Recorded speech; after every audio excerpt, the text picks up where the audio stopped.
Good day, everyone, and welcome to Pfizer's fourth quarter 2022 earnings conference call. Today's call is being recorded.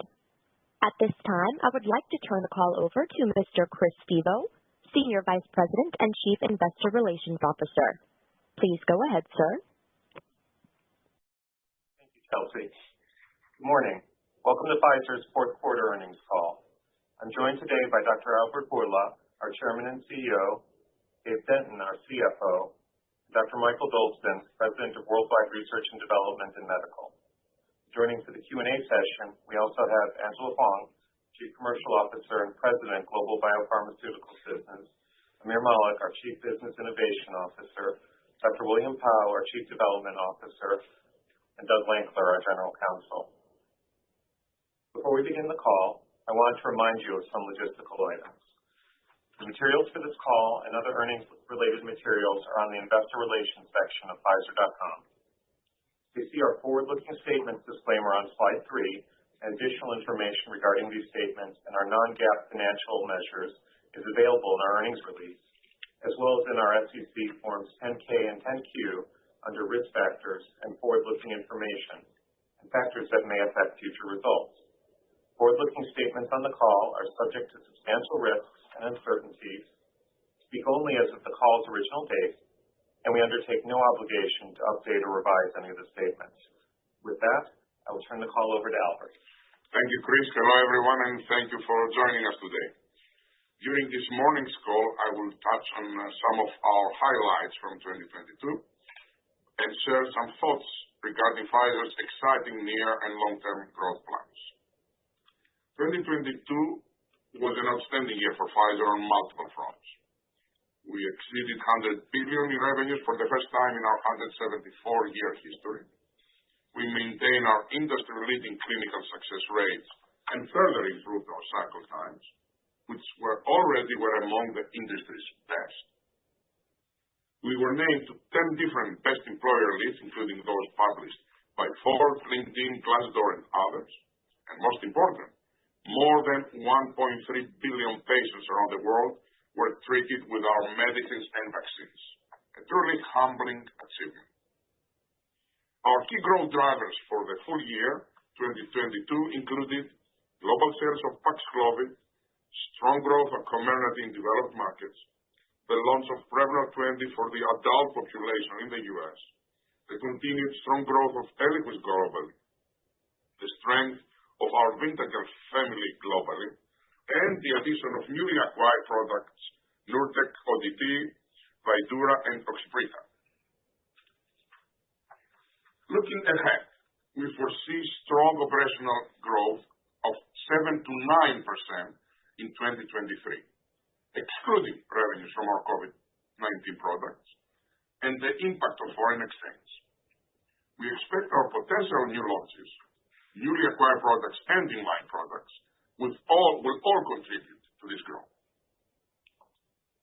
These projections include our forecast for several important potential product launches, including our RSV vaccine for older adults, potential Prevnar 20 pediatric indication, and products and candidates that came to us through recent business development activities, including etrasimod for ulcerative colitis, Nurtec and Zavegepant for migraine, and Oxbryta for sickle cell disease.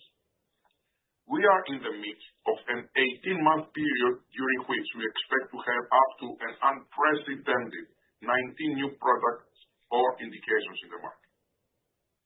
15 of these 19 are from our internal pipeline, with the remaining 4 coming to Pfizer, as just explained, via the recent business development deals.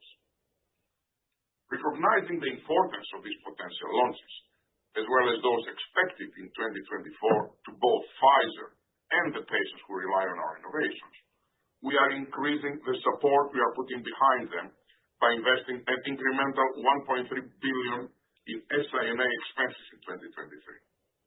Dave will provide more details in these investments during the presentation. One example of a product that is already benefiting from this additional support is Cibinqo, which recently has seen an improving growth trajectory that we expect to continue through the course of 2023.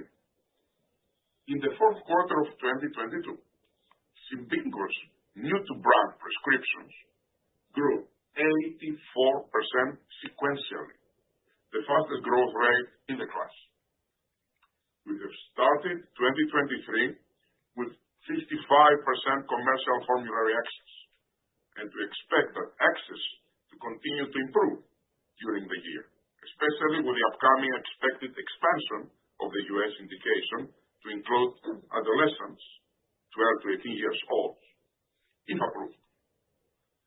We also introduced a new direct-to-consumer campaign in November, which has increased patient awareness of Cibinqo and led to more patients asking their doctors about it.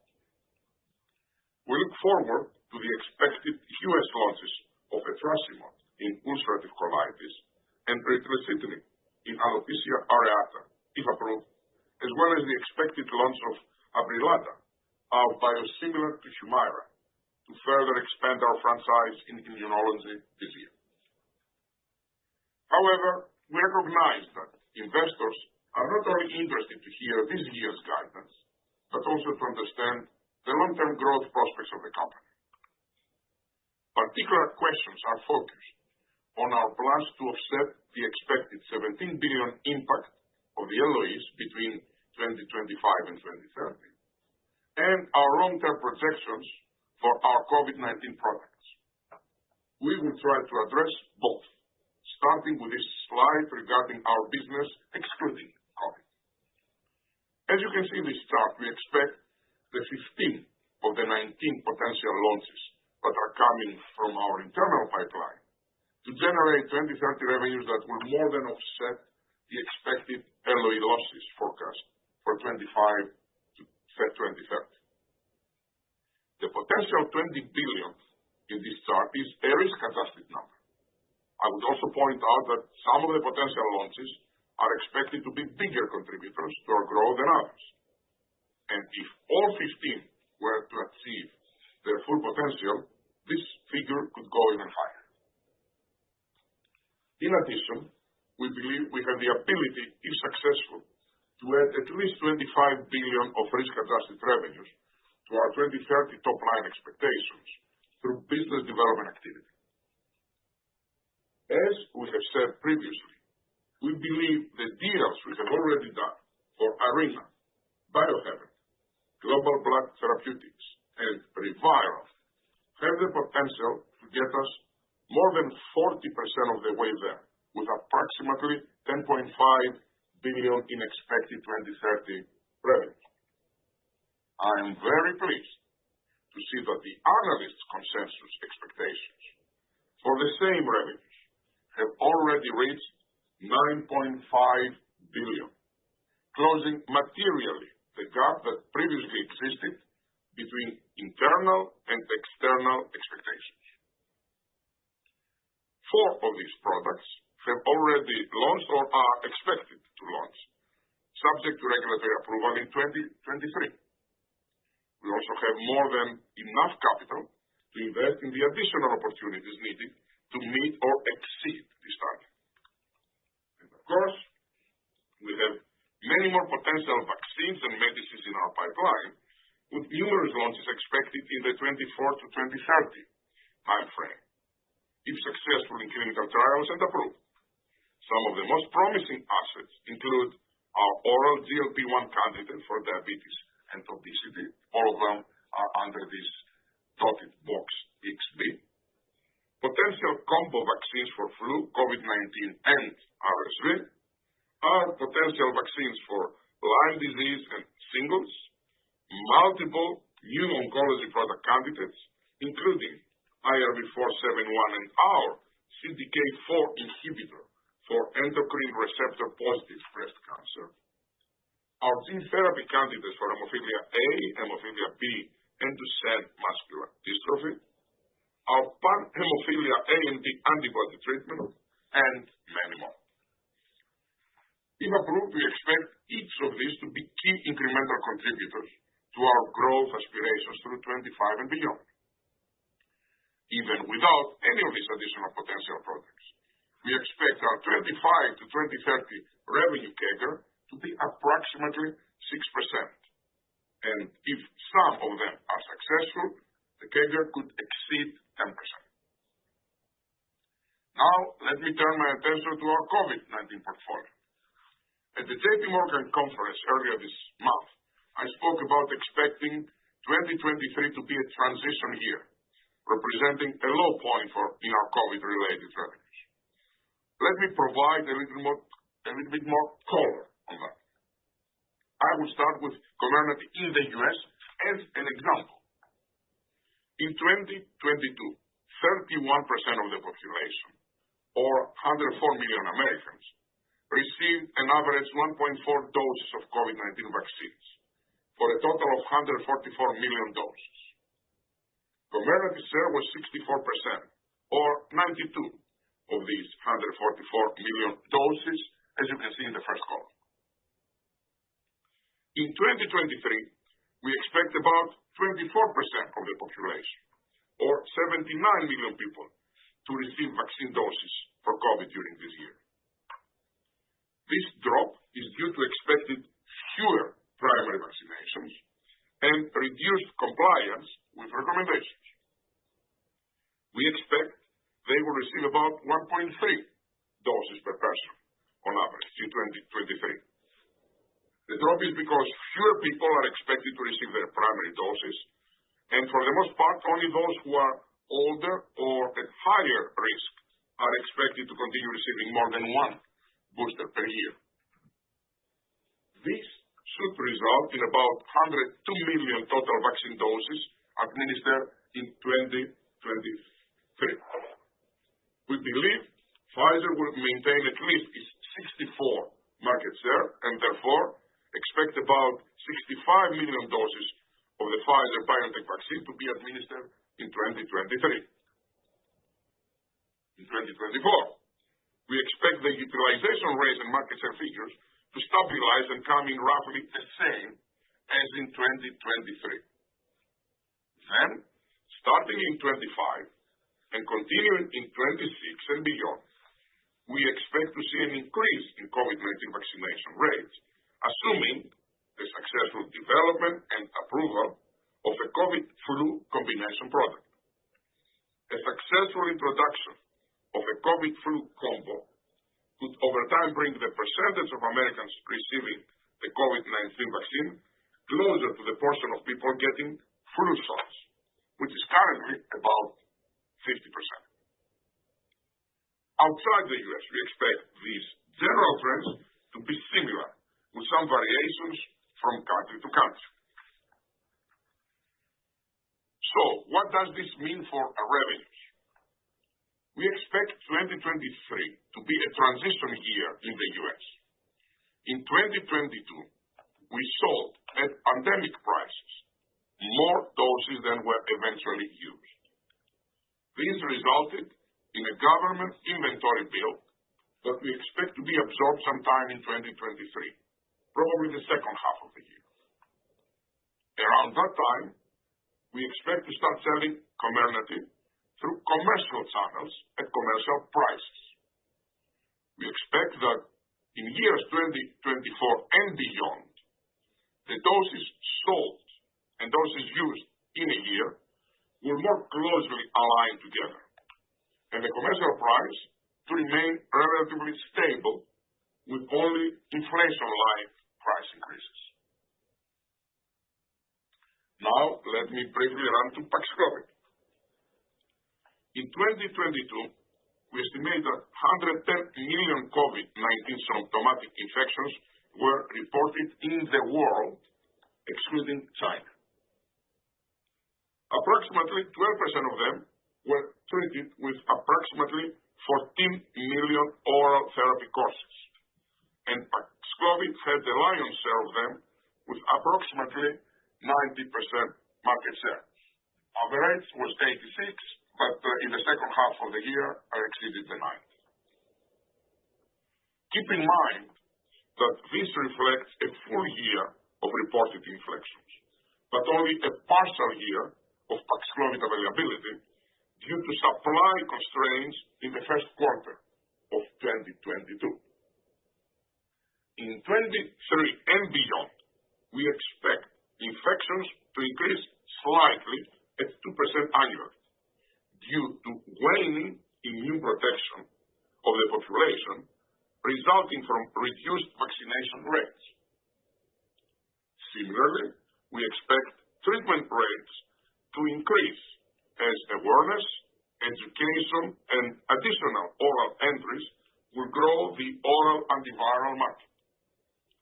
Finally, we expect Paxlovid to maintain very high share despite additional competitive entries, given its strong benefit-risk profile and brand recognition.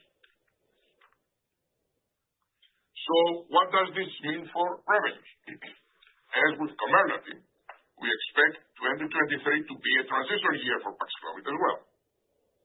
In 2022, we sold at pandemic prices more treatment courses than were eventually used.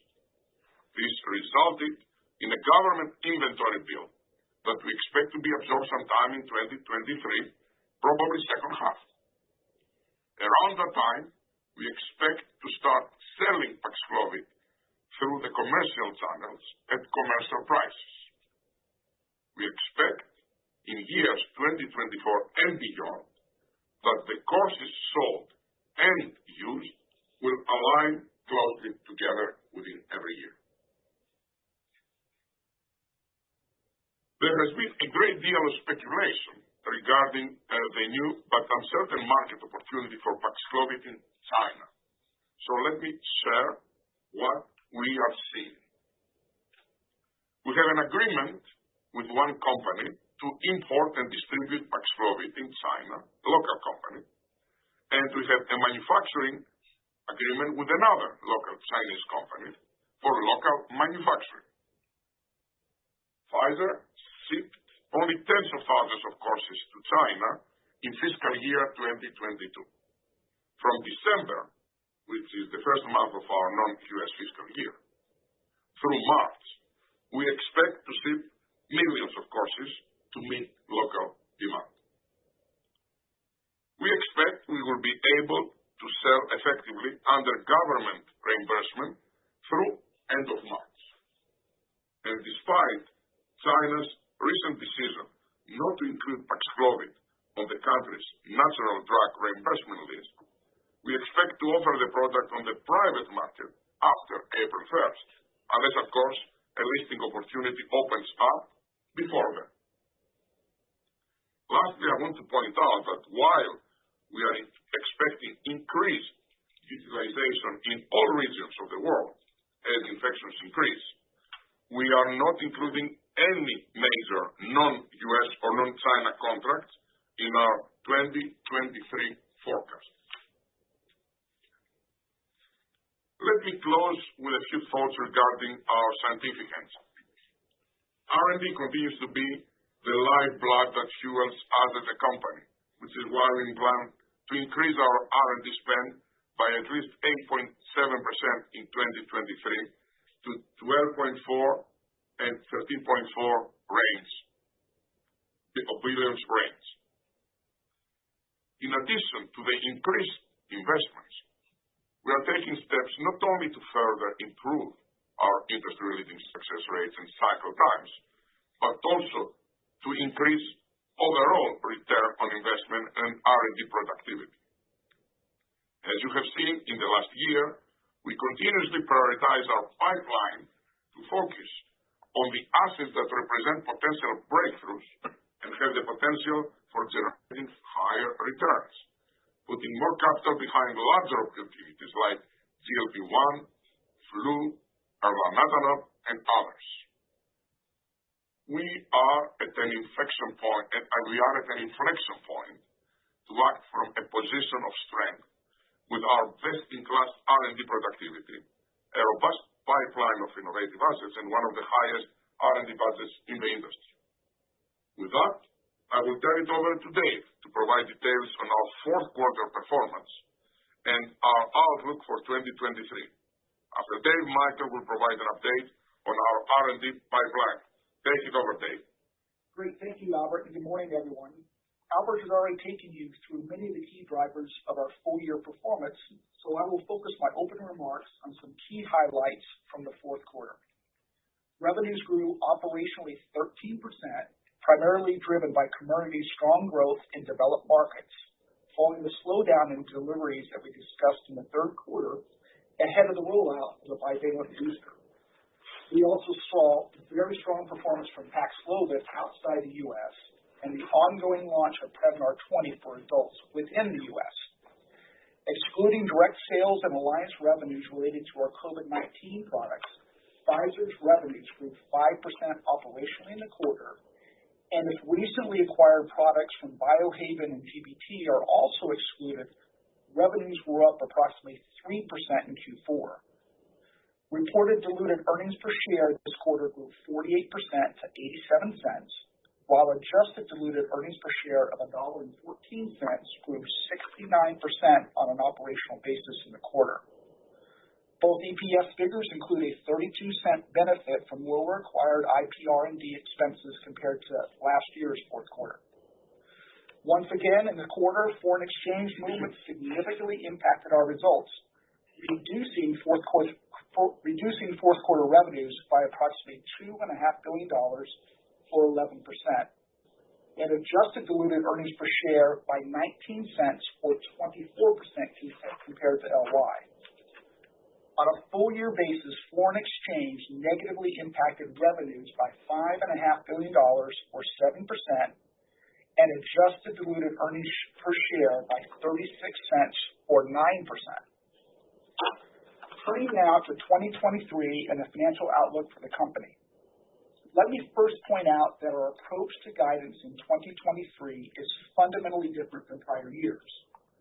Given the expected transition to commercial markets for our COVID franchise and away from an advanced purchase agreement environment, our guidance reflects our best estimates for both revenues and profits for these products for the full year, not just what has been contractually secured.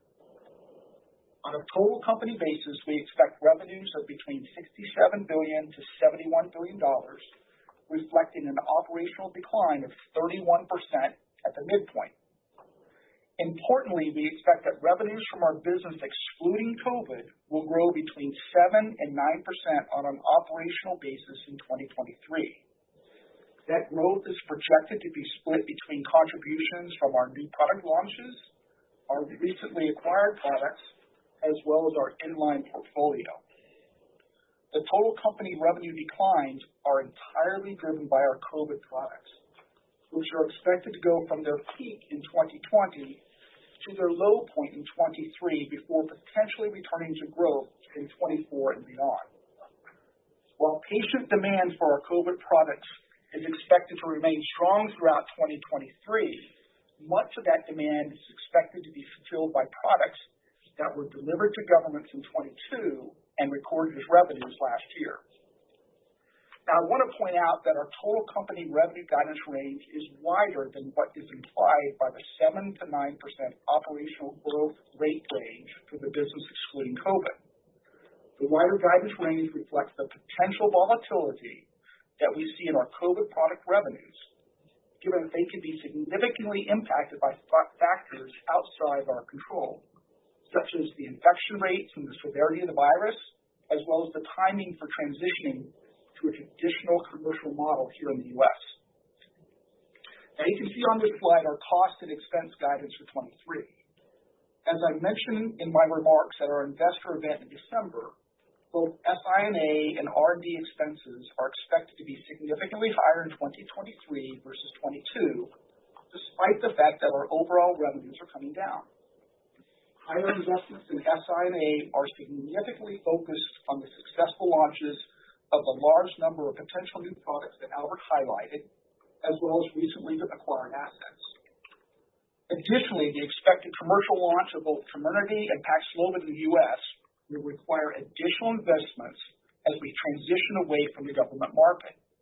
These investments are squarely focused on supporting the company's 2025 to 2030 growth aspirations.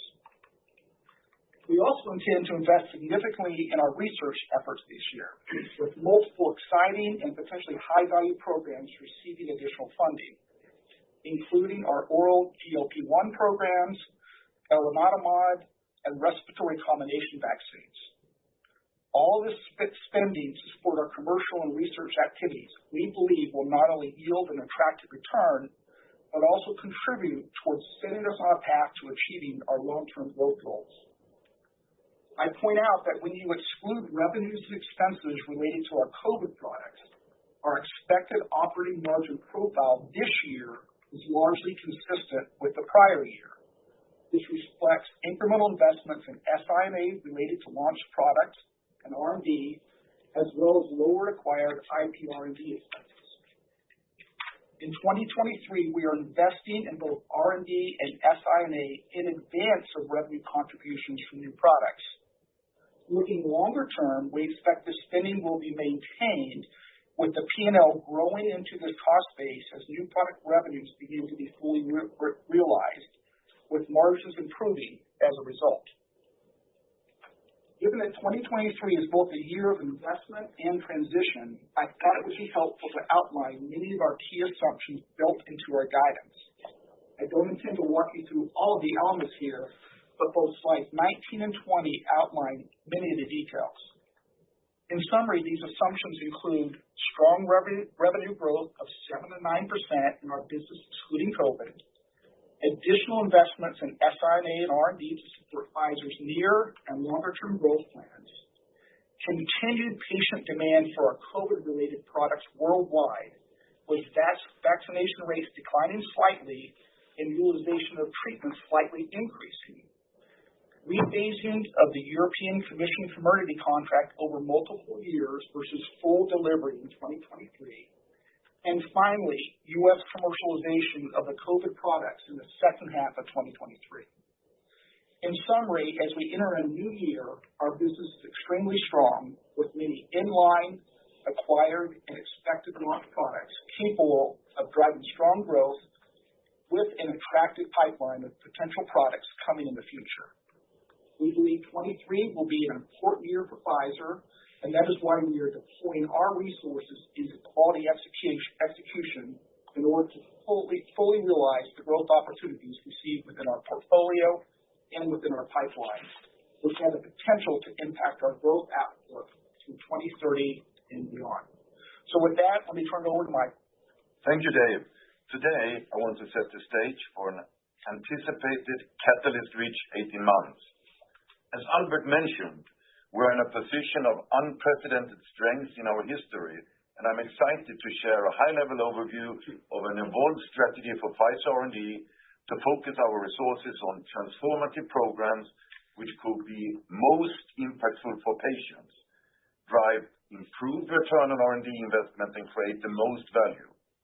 We will leverage and continue to innovate our powerhouse capabilities in medicine design and continue to innovate light-speed drug development to further improve our industry-leading success rates and cycle times. We have rethought our approach to rare disease, and we move from having a standalone research unit to aligning key programs with other therapeutic areas. We plan to externally advance rare disease programs that do not fit into a core therapeutic area focus.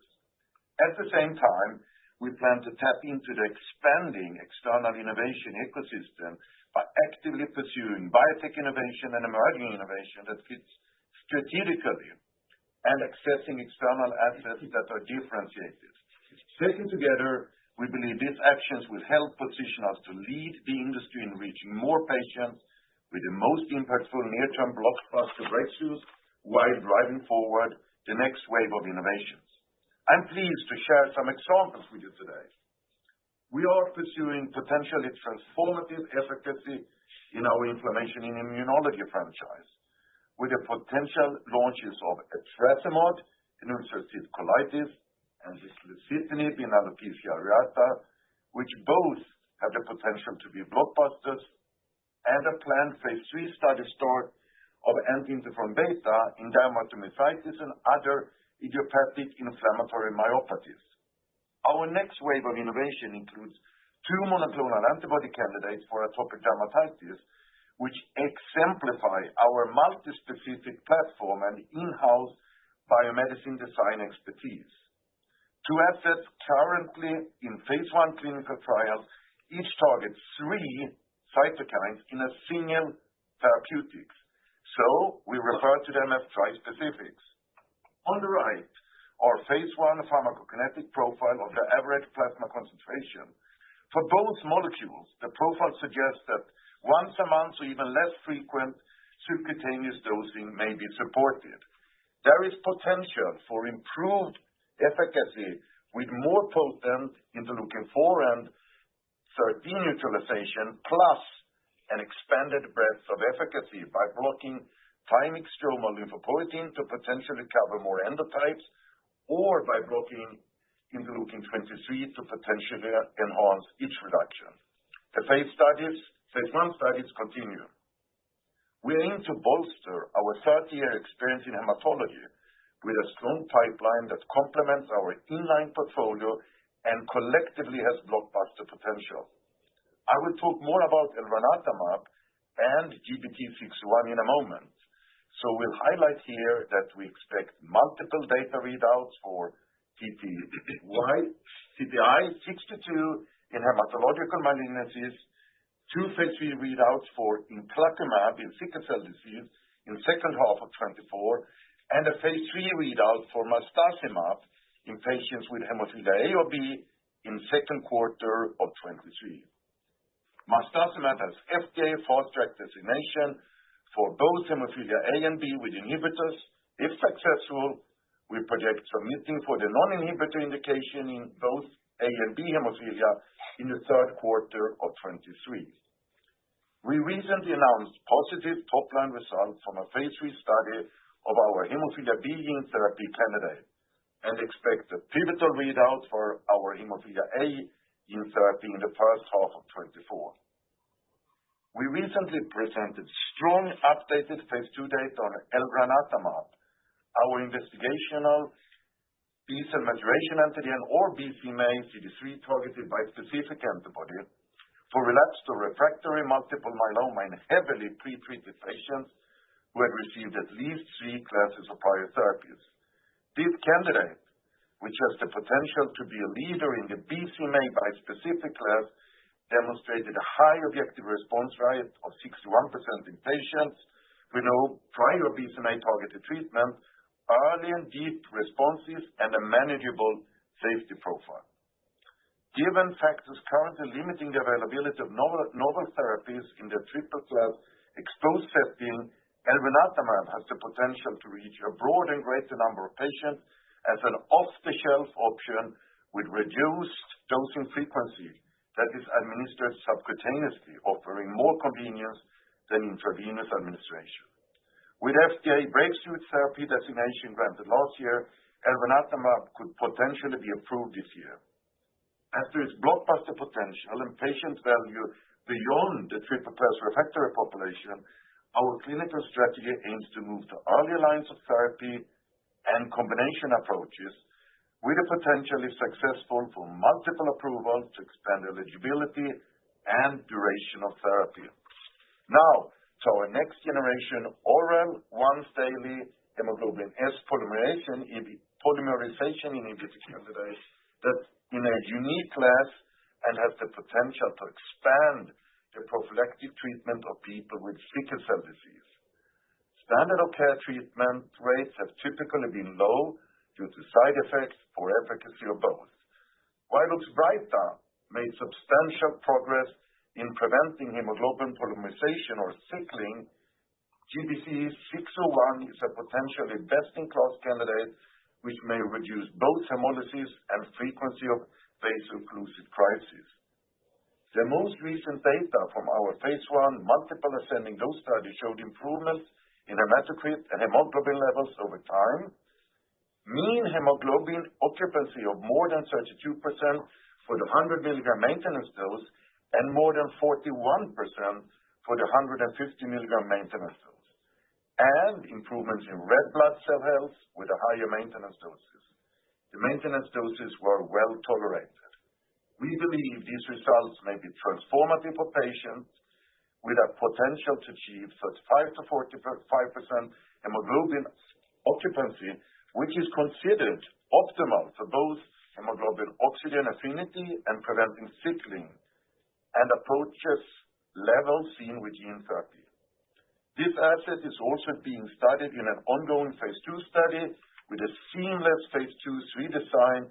We plan to start the phase 3 part in the second half of 2023. Next, we aim to expand our leadership in breast cancer with a pipeline of complementary next-wave candidates. Our CDK4 inhibitor targets improving on CDK4/6 inhibition standard of care by maximizing CDK4 coverage. We're studying it in phase 1 in hormone receptor positive, HER2 negative metastatic breast cancer as a single agent and in combination with endocrine therapy. The majority of hormone receptor positive breast cancers express low CDK6, while CDK4 is likely to be a major cell cycle driver. We have seen that CDK4/6 inhibition can lead to neutropenia that requires more frequent blood test monitoring, mostly driven by CDK6 inhibition, and that complete CDK4 inhibition by these inhibitors is challenging due to dose-limiting hematological adverse events.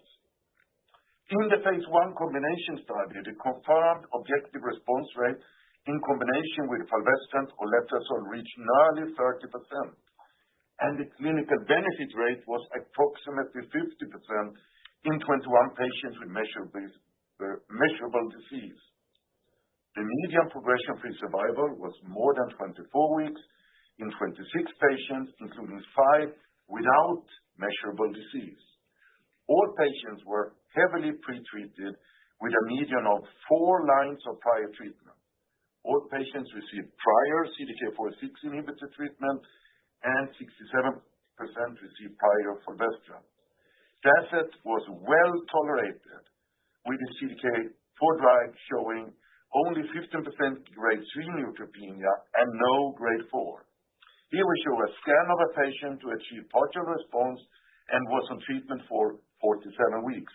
She had received 6 lines of prior treatment, including CDK4/6 inhibition and fulvestrant. We are currently engaged in dose optimization, enrolling CDK4/6 naive cohort, and planning to start a randomized study in second-line treatment of estrogen receptor positive, HER2 negative metastatic breast cancer this year. Additional data readouts from our next wave of breast cancer candidates are anticipated in the first half of 2023. In addition to the assets I spoke about today, we anticipate multiple milestones over the next 18 months. We expect a pivotal IBRANCE readout in hormone receptor positive, HER2 positive metastatic breast cancer, a pivotal study start for ARV-471, and a phase 2 readout for our KAT6 inhibitor. We have achieved incredible advancement in our vaccines portfolio, including candidates that harness our leadership in mRNA with an unprecedented number of milestones expected. In addition to the expected launches shown here, we expect a phase 3 data readout from our modRNA flu candidate vaccine and a potential respiratory combination vaccine study start. A phase 1/2 study of our shingles candidate, the first mRNA-based shingles vaccine program, began last week. In inflammation and immunology, as well as internal medicine, key catalysts include potential launches of potential blockbusters, a planned pivotal study start with Inform Beta map, and data readouts in metabolic disease. We are also making good progress in our anti-infectives portfolio, including anticipating full approval for Paxlovid and planned study starts for both our second-generation COVID-19 antiviral candidate, which may have no or limited drug-drug interaction, and our RSV antiviral candidate. In closing, we are very optimistic about the many transformative catalysts emerging from the pipeline. Pfizer scientists are working with urgency and commitment to help the most patients as quickly as we can. Thank you. let me turn it over to Chris to start the Q&A session. Thank you, Michael. Chelsea, why don't you poll for questions, please? We'll take as many questions as time permits, and Investor Relations will be available after the call to answer any detailed questions that you're not able to address on the call itself. Yes, sir. At this time, if you would like to ask a question, please press the star and 1 keys on your touch-tone phone. You may remove yourself from the queue at any time by pressing star 2. Once again, that is star 1 to ask a question. And we'll take our first question from Louise Chen with Cantor. Your line is open. Thank you for taking my questions here. So first question I had for you is, do you expect your COVID flu combo to be on an mRNA platform? And then I wanted to ask you on this RSV vaccine, there's a few players in the space, and just wondering if you think anybody could potentially get a preferential recommendation from ACIP, or is that really hard to achieve? And the last question is on your tri-specific monoclonal antibody.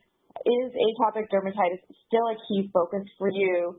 And if so, are you moving the focus to this monoclonal antibody, or are you still focused on etrasimod for atopic dermatitis? And also you had an a topical PDE4 that was in development.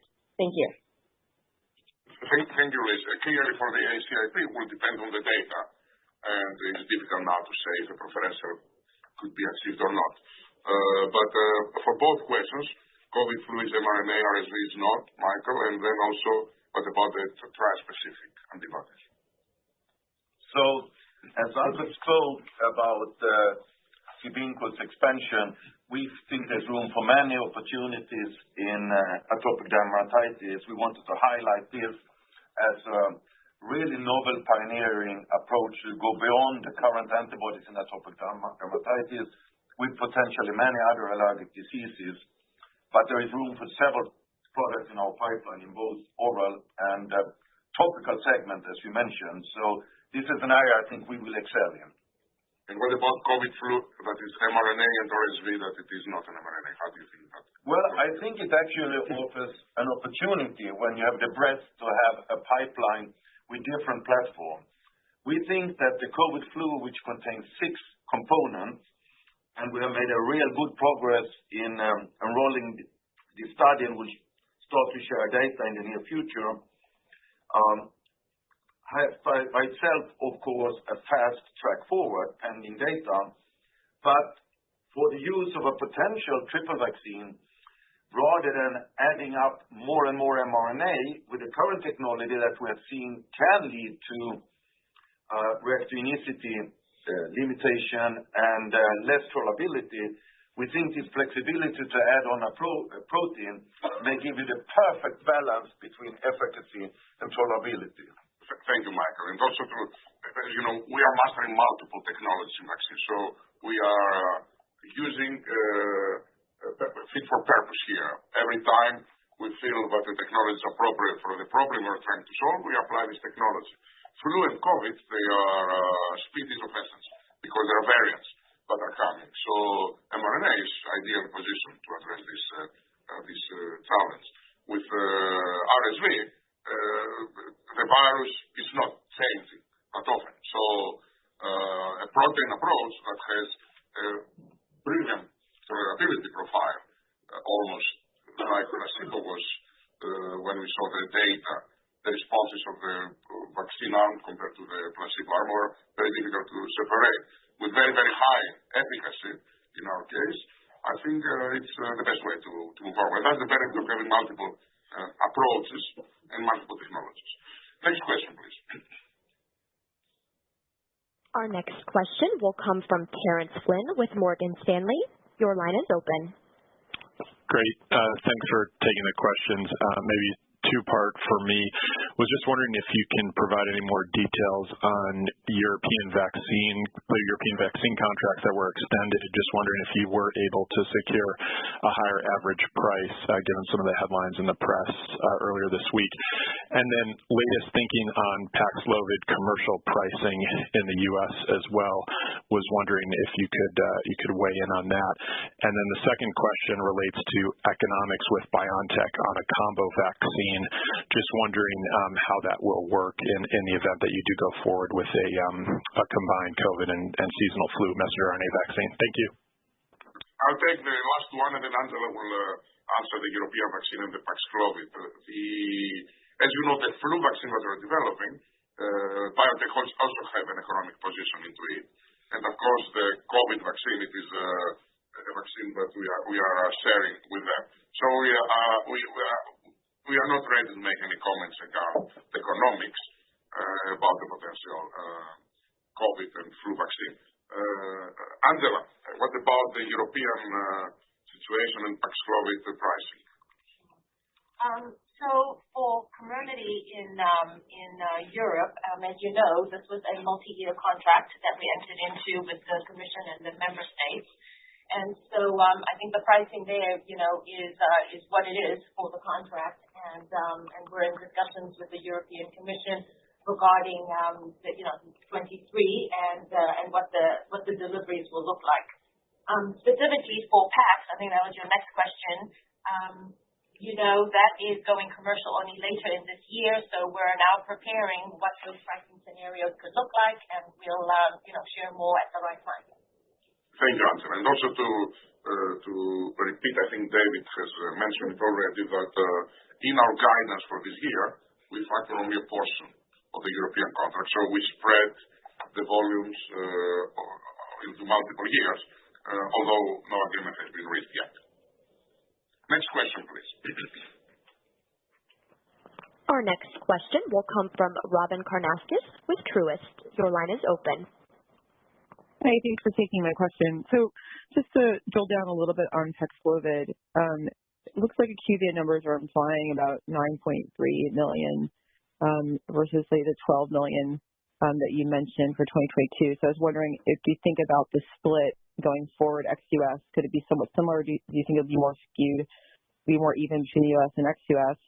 And my second question is, it also could imply that about half of your 20 million contracts were used in 2022. So how do you think about, could it be very minimal revenue as you draw down that Paxlovid, and will it go into a stockpile? Thanks. Yeah, Angela? Well, let's start with the U.S. Paxlovid. So in 2022, when we launched Paxlovid, the first quarter of Paxlovid, first quarter post-launch, we did not really have sufficient supply because we were still ramping up. So the total number of doses that were used in the U.S. for Paxlovid is actually less than the demand. So that's why you see, we used about 8.6, 8.9 million doses in the U.S. when actually demand was much more than that. Then you asked the question about IQVIA, the difference. As you know, IQVIA doesn't capture all the channels, so you're not going to see an exact match. But I think that in general for 2023, the number of doses that you will see for the U.S. and for ex-US is just going to be a function of the contracts that were made, the deliveries that we have to make in each of the countries, and also the timing of the commercialization. And it just looks different in every single country. Thank you, Angela. And also to emphasize that the 12 million in our calculations are a global number, not a U.S. number. It's a global number. So I believe the 9 million of IQVIA is approximately in the U.S. And but I don't know if they have also estimations for outside the U.S. So next question, please. Our next question will come from... I'm sorry for the question. It's a global number excluding China, the 12 that I mentioned.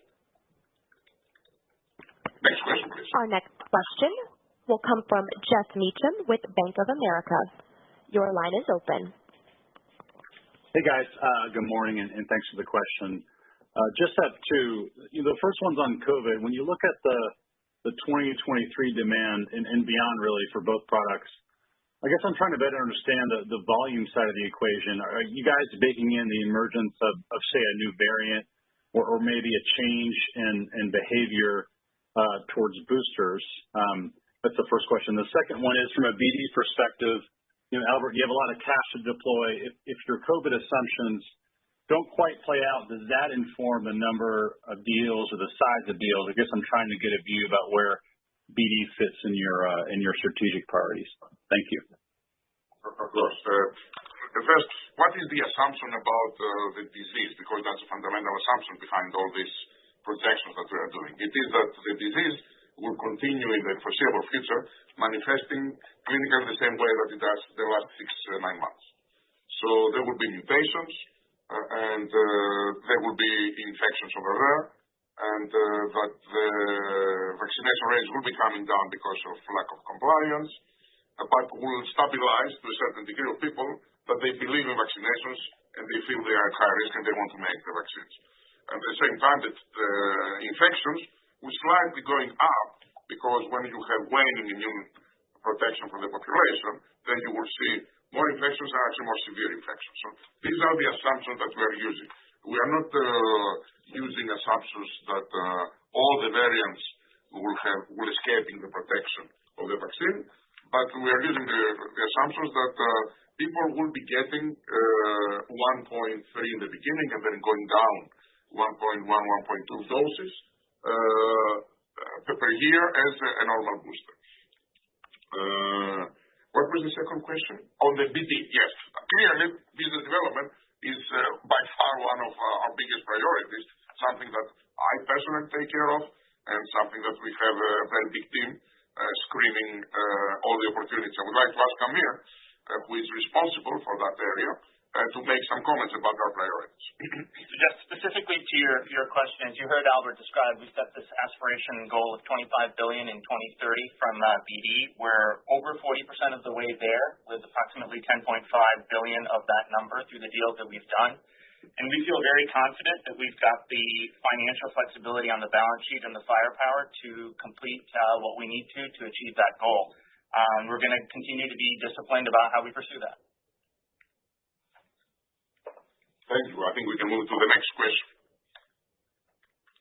Our next question will come from Steve Scala with Cowen. Your line is open. Thank you. I have a couple questions. On page 4 of the release, Pfizer reiterated that non-COVID revenue growth in 2023 will be 7 to 9% and anticipates it will be split between launch, acquired, and inline products. That implies about $3.5 billion in incremental revenue growth. But in 2022, Prevnar alone grew $1 billion, and Eliquis and Vandequel together added another $1 billion. So with the launch and acquired products growing well, what does this guidance imply for the base business in 2023? It seems like a substantial slowdown is implied in the base business in the current year. Second question, has Pfizer learned anything from the Zeposia performance to date that would either increase or decrease its confidence in etrasimod? Thank you very much. I would say, Dave, you want to say how is allocated the growth between inline, new products, and acquired products? Yeah, really good question. I think if you look at each of those 3 buckets, we see growth from acquired products, we see acquired from new products, and importantly, we see growth in our inline portfolio as well. We do not anticipate nor do we see a slowdown in that respect. It's approximately one-third. And Angela, what about the etrasimod? I think we're really excited about etrasimod as a new entry in UC.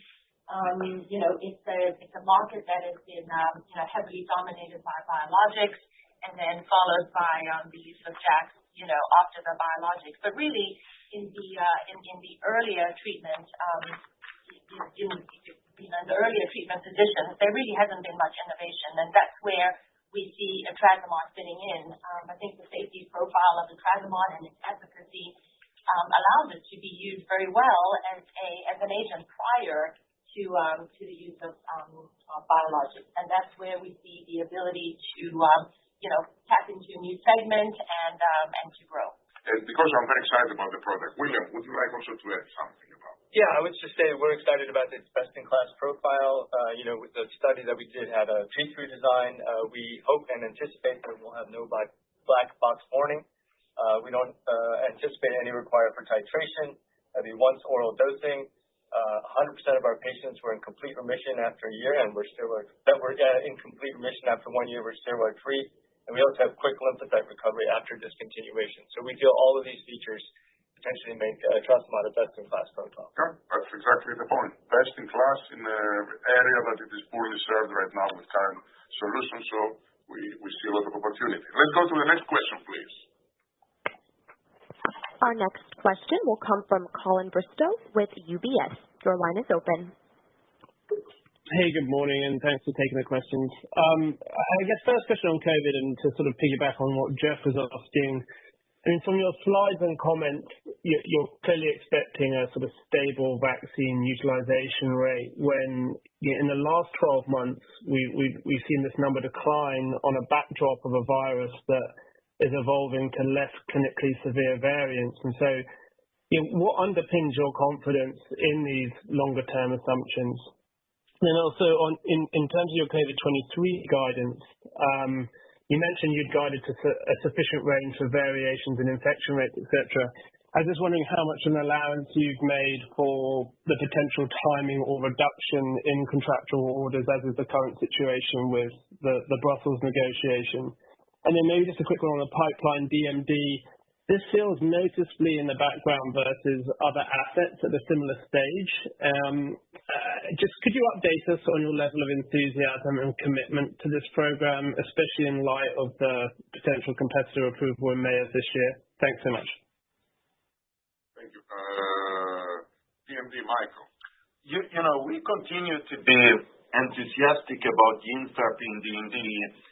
I think we have actually published the strongest data on the two drugs with efficacy as well as a lot of biomarkers from our phase 1 across a much broader age group than anyone else. And, I can't comment when possibly someone else will get it registered, but we expect data readouts within possibly less than a year. And we think that this could be a very important drug, and we will have randomized data, which is not the case for any other application currently to have at that size and scope. Thank you. As regards the assumptions of our COVID protection vaccines, for example, we are dropping the numbers. So instead of 31% of people receiving a vaccine, that was the actual in 22, we are going to 24. Then you are reaching a level of really people that they are really committed to the idea of getting vaccinations, and they are looked by physicians that they truly believe in the vaccination, in the value of the vaccinations. We are also dropping the number of doses per.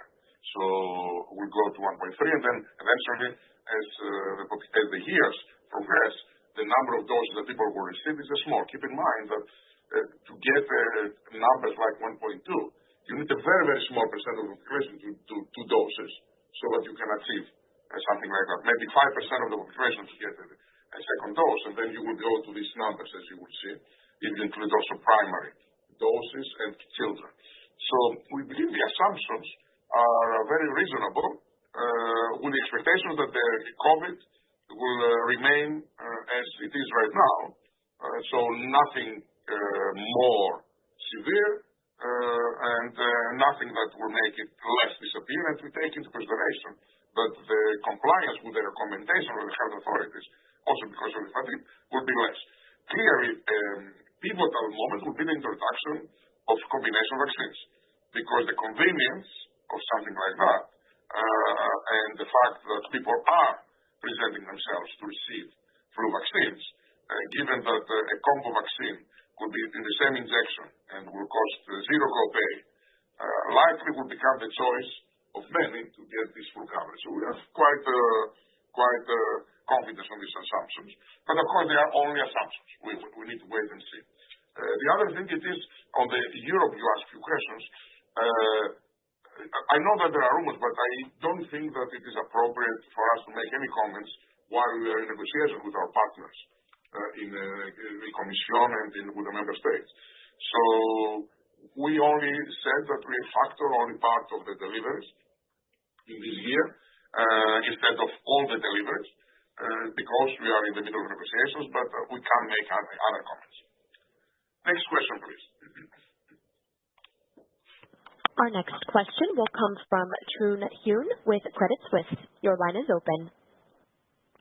Hi, guys. Morning. It's Trung Huynh from Credit Suisse. Thanks for taking my questions. I have a quick clarification on COVID and then my questions. So just on the clarification in those long-term COVID vaccine and PAX slides, do you expect any U.S. government sales in 24 and 26? It just looks like commercial sales from your slides. So does that mean Medicaid, Medicare populations are bought at a commercial price? And can you comment on the margin change for the vaccine and PAX as you step up to that commercial price?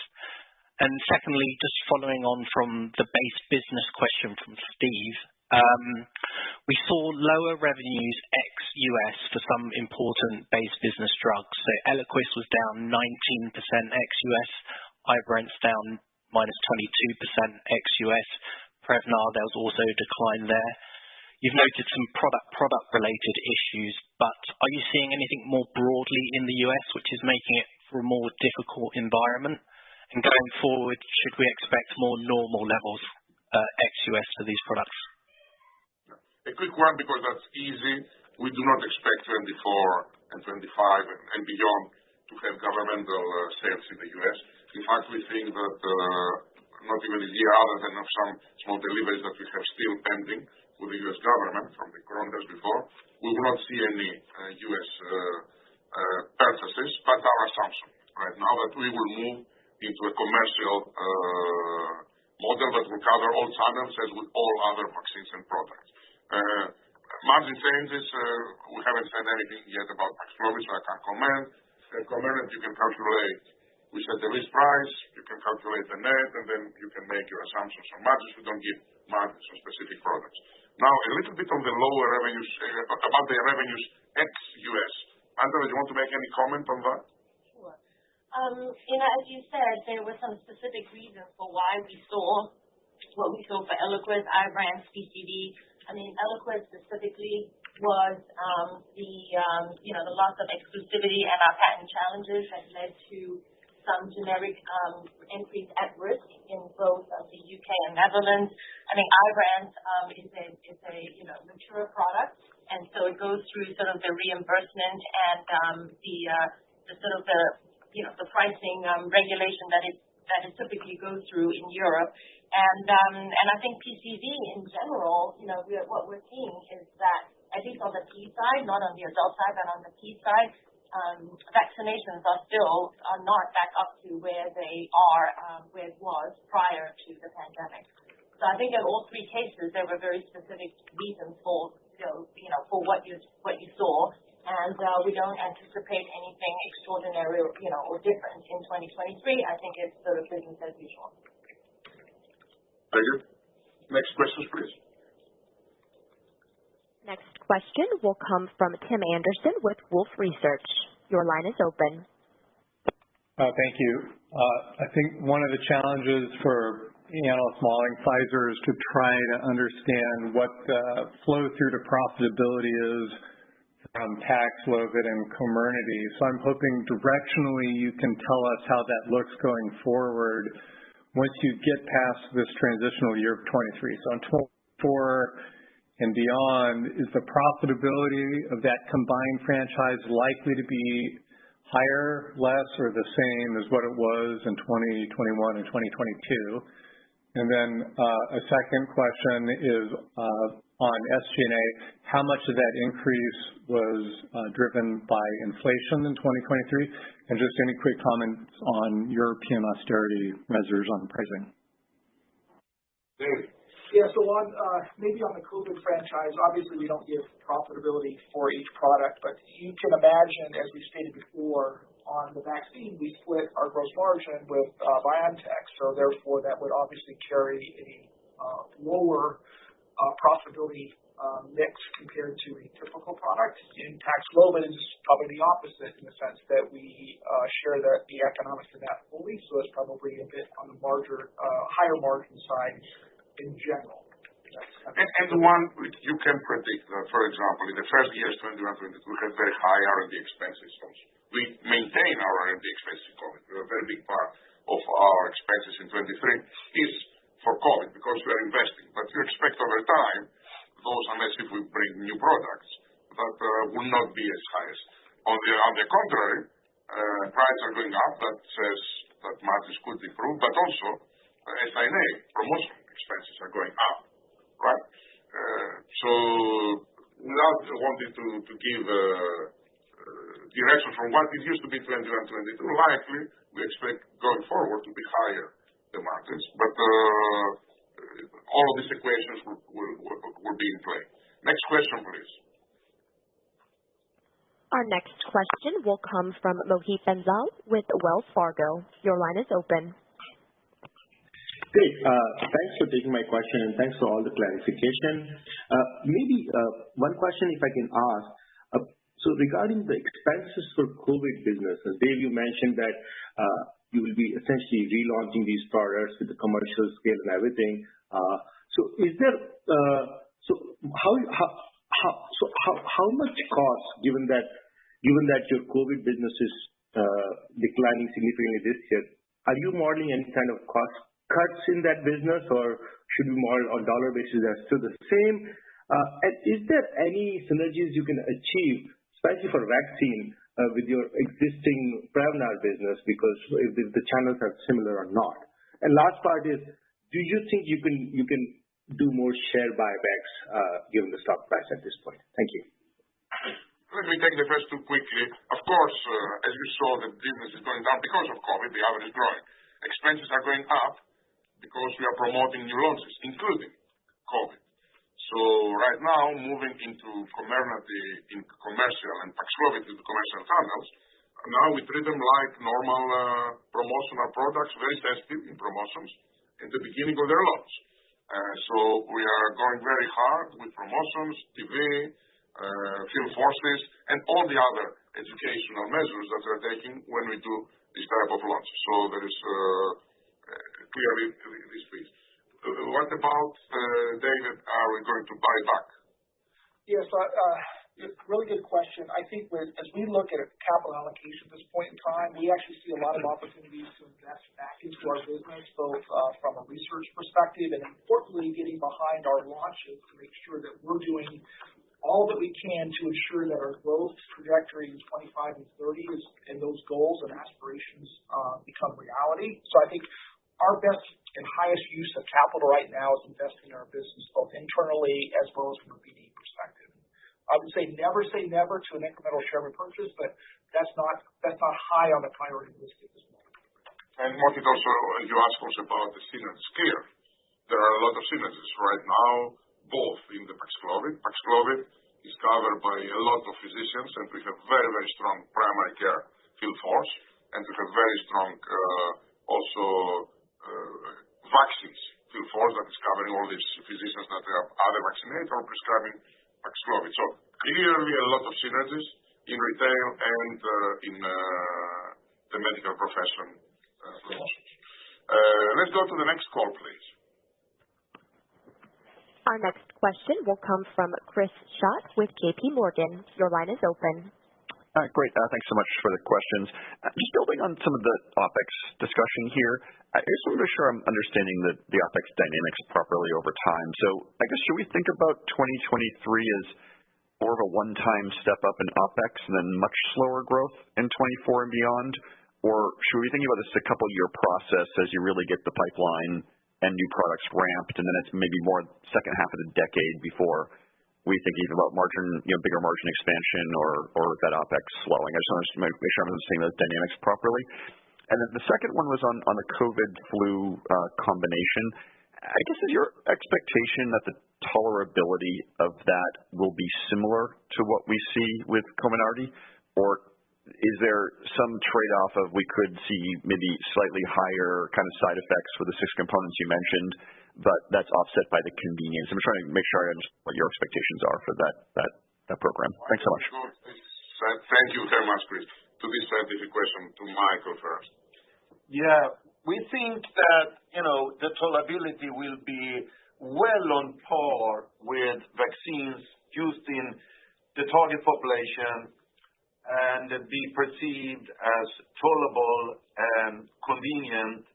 As you described, the combination will attract the high volume of flu people to also be able, in one shot, to renew the COVID coverage, particularly with more and more variants coming. So we are very positive and think we are right in the balance of dose and opportunity there. Thank you. And of course, the data will say, but right now this is the profile that we are targeting. And we think it's easy to do it with two viruses. So to load enough so that you have very good efficacy and good tolerability profile. We believe it will be more challenging for three, but of course needs to be seen. And that's why we believe that our RSV being a protein and having such a good tolerability profile offers better combination of a triplet than a triplet all with mRNA. Dave, also there was this question that I think you touched upon it earlier in your script about how we see going forward the expenses of siRNA.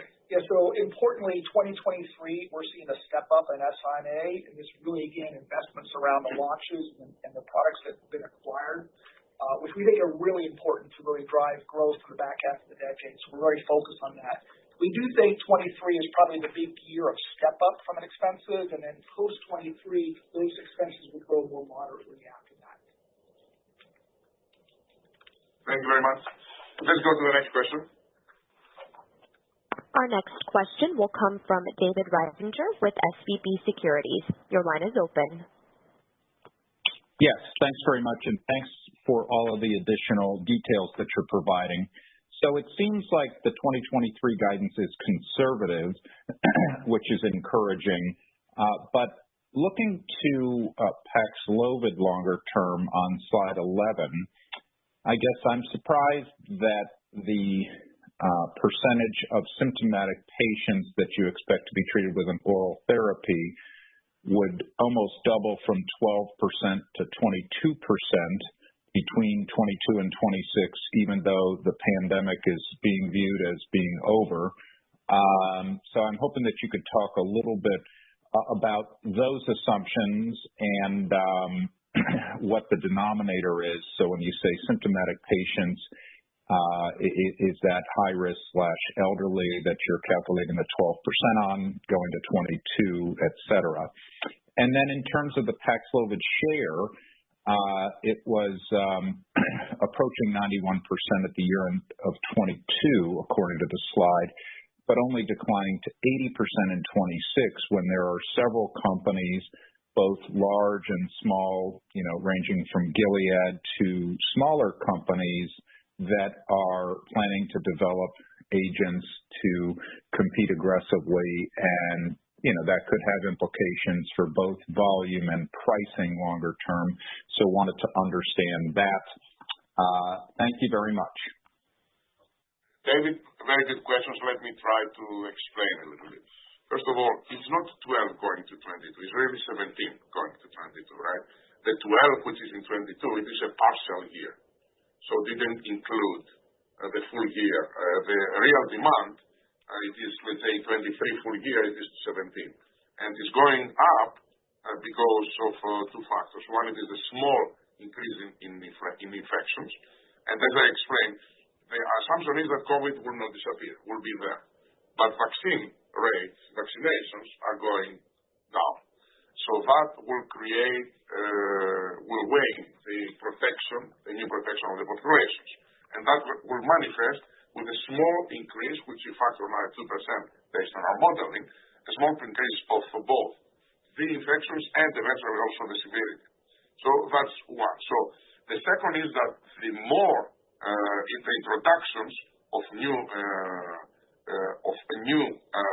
entries likely will not happen before 24, 25, in the US at least. Will depend if EUA will still be available, which will depend if we will be in a state of emergency or not for EUA. But if we will not be in a state of emergency, which could be a likely scenario, there will be no EUAs, and we don't see in 24 any introduction. Actually, it's in 25, the introductions. The introductions, though, also, as always, are increasing the overall class share. That it's what also is driving. We are dropping market share, but we are increasing the volume. The last is, are we dropping the market share aggressively enough, or are we, let's say, very optimistic in dropping? The assumption here it is that we are the only one who have right now for years presence in the market with a label that is extremely strong, with 86% clinical efficacy against hospitalization and against deaths, high actually against deaths. So it's very difficult for anyone to reproduce this data right now.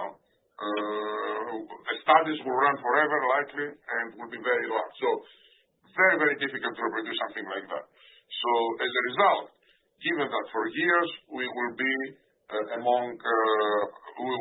basically the reliable market share, plus the excellent profile, the loyalty that will be developed. All of that are telling us that it is very reasonable to maintain very high market share. And we have seen that in first-in-class entries in every treatment, from cancer to that compared to the second and third. It is easy to maintain 60-70% under normal conditions. Now that we have all these advantages, we think maintaining at 70-75%, I think is reasonable. Of course, we'll have to see. Next question, please. Our next question will come from Chris Shibutani with Goldman Sachs. Your line is open. Thank you very much. Two questions. One on Paxlovid, cross currents there between China in terms of the millions of doses that you described for your first fiscal quarter and a potential transition to a private market in China, and then the U.S. where a similar transition will occur to the commercial. Can you help at all frame what you think the relative contributions could look like in 23 and how that could progress? And then in particular with regard to the transition to commercial markets for the COVID franchise products, can you share any early color on the discussions or engagement that you're having with payers? What kind of dynamics?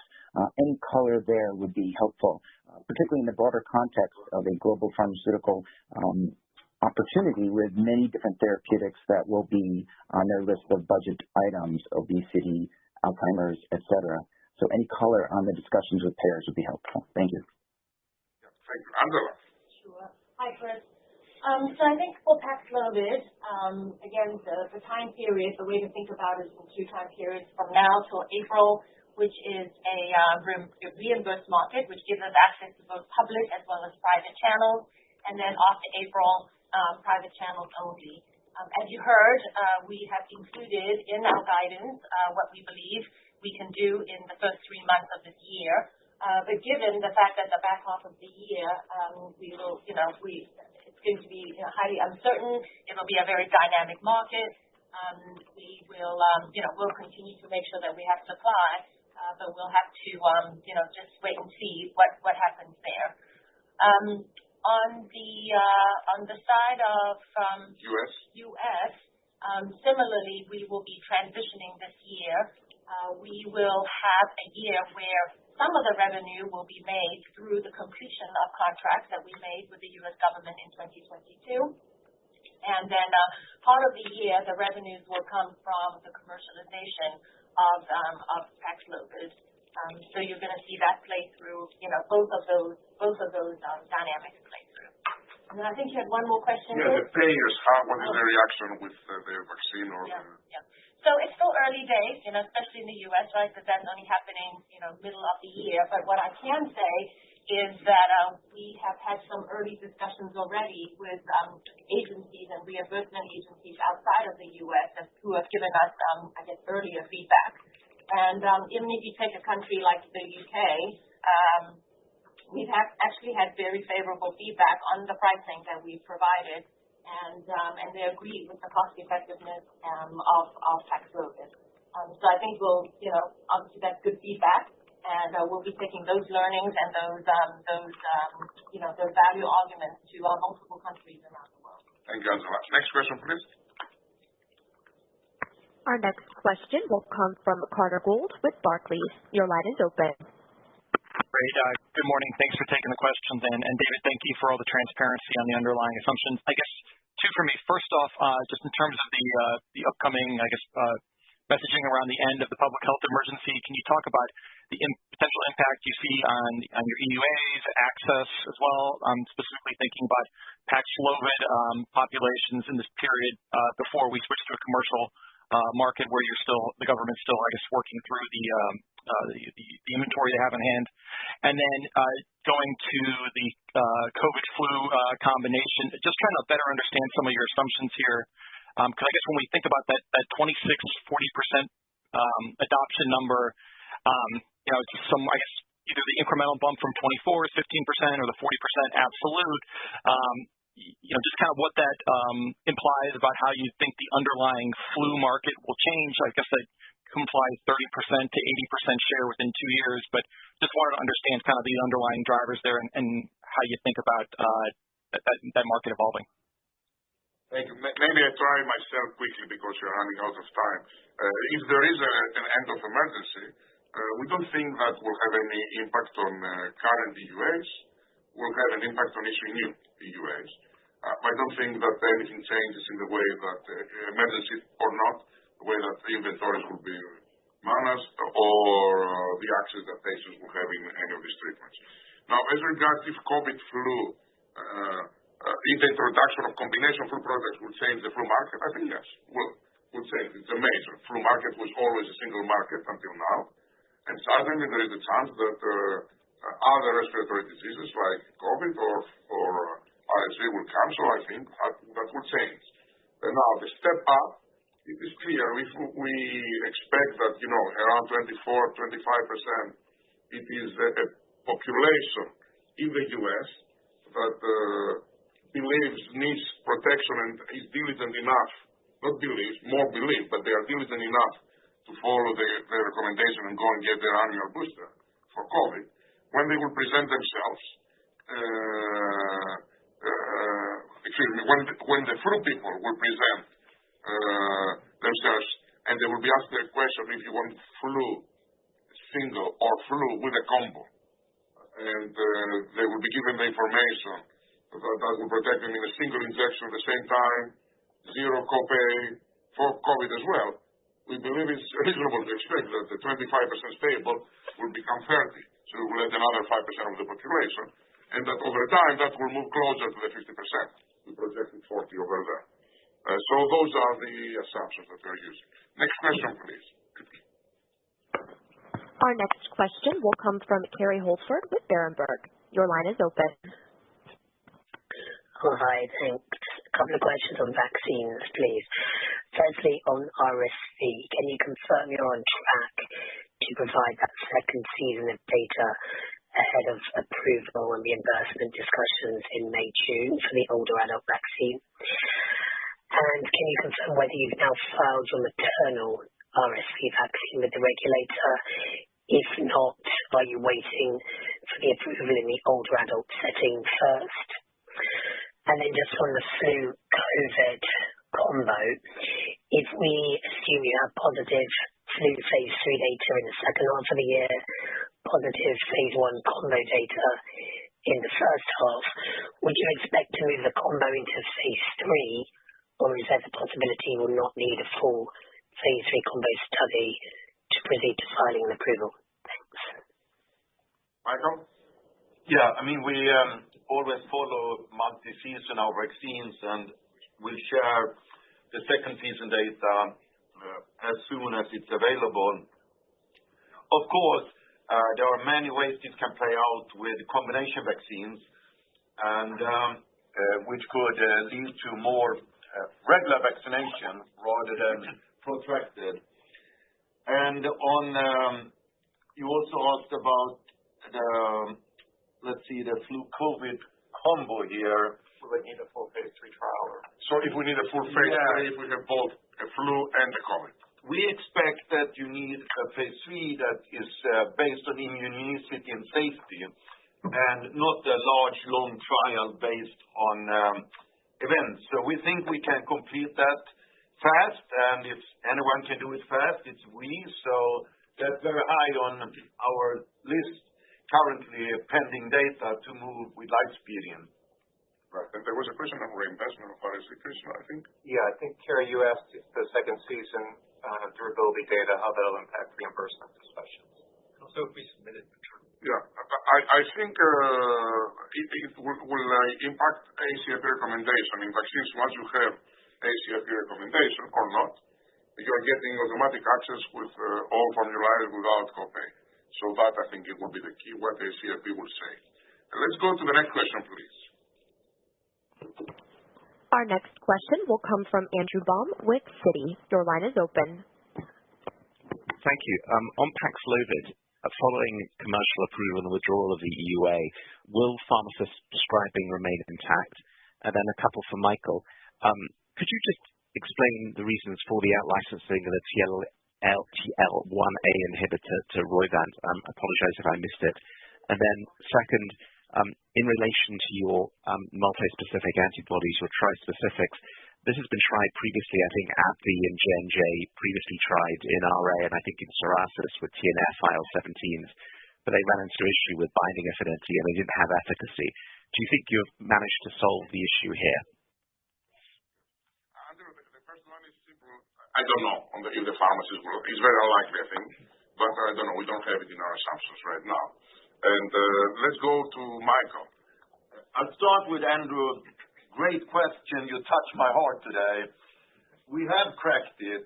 These antibodies that I shared today have, first of all, pharmacokinetics like an excellent single antibody, but 3 in 1 product, and have very high potency, which you asked about, actually exceeding the marketed product substantially.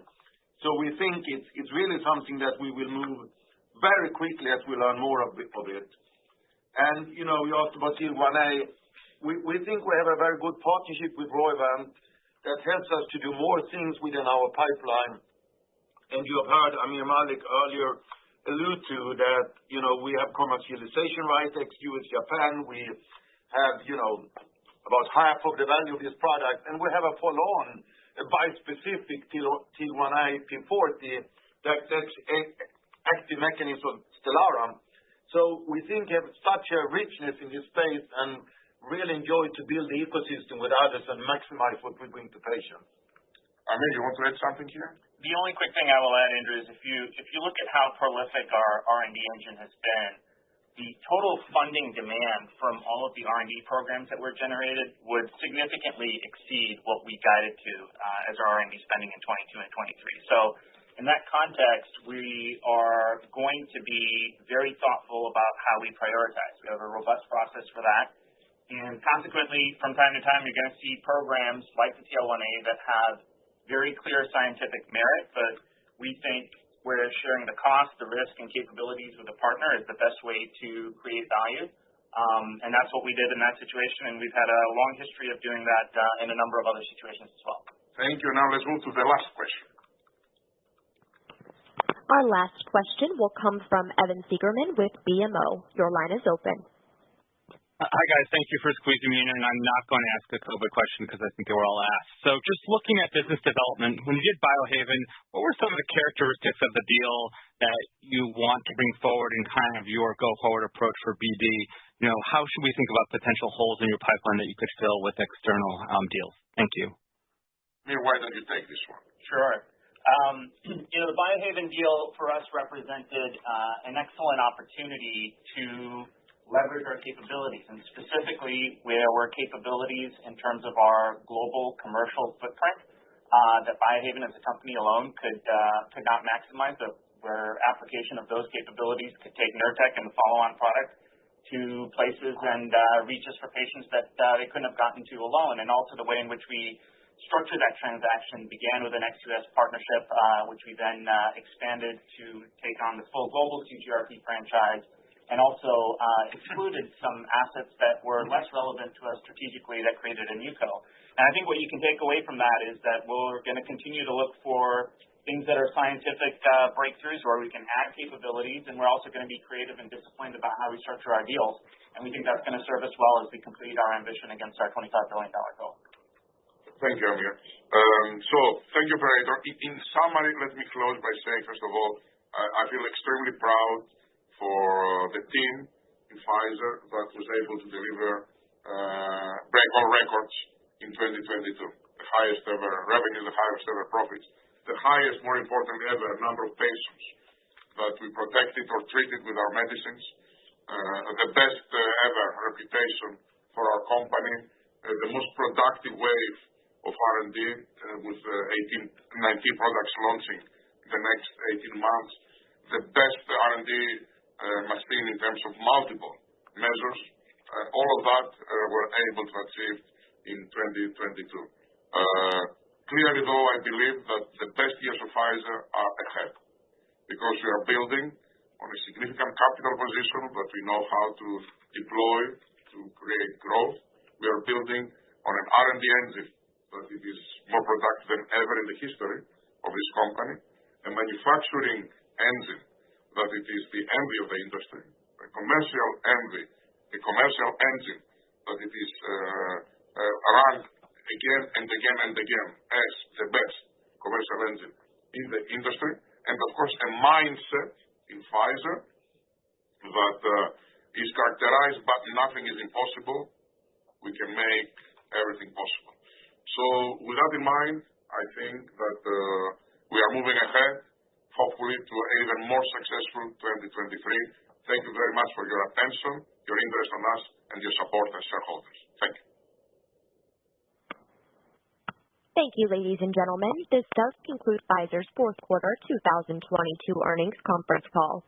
We appreciate your participation, and you may disconnect your line at any time.